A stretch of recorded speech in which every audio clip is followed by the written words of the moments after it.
पुढची महत्त्वाची बातमी। आमदार सुरेश धस यांनी वाल्मिक करारवरून एक मोठं वक्तव्य केलंय। आका आणि त्याच्या आकामध्ये आत्मसमर्पणावरून गोंधळ सुरू असल्याचं धस यांनी म्हटलंय। तर पोलीस अधीक्षकांनी चिरीमिरी घेऊन जिल्ह्यामध्ये बंदुकीचे परवाने दिल्याचा आरोपही त्यांनी पोलिसांवर केलाय।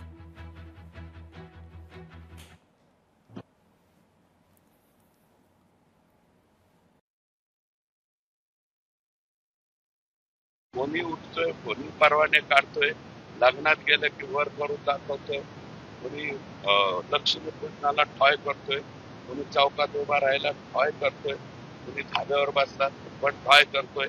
हे ठॉय जे आहे बीड जिल्ह्यातलं ते लवकरात लवकर जिल्हाधिकाऱ्यांनी संपवावं। पुढच्या 8 ते 15 दिवसाच्या आत जिल्हाधिकाऱ्यांनी याच्यावर संपूर्ण कारवाई जर नाही केली तर निश्चितपणे मी त्यांना बोलून आलोय। दुर्दैव आहे, ते आमचे मित्र आहेत, परंतु त्यांच्यावरती सुद्धा कारवाई करावी अशा प्रकारची दुर्दैवी मागणी आम्हाला करायची वेळ येऊ देऊ नये।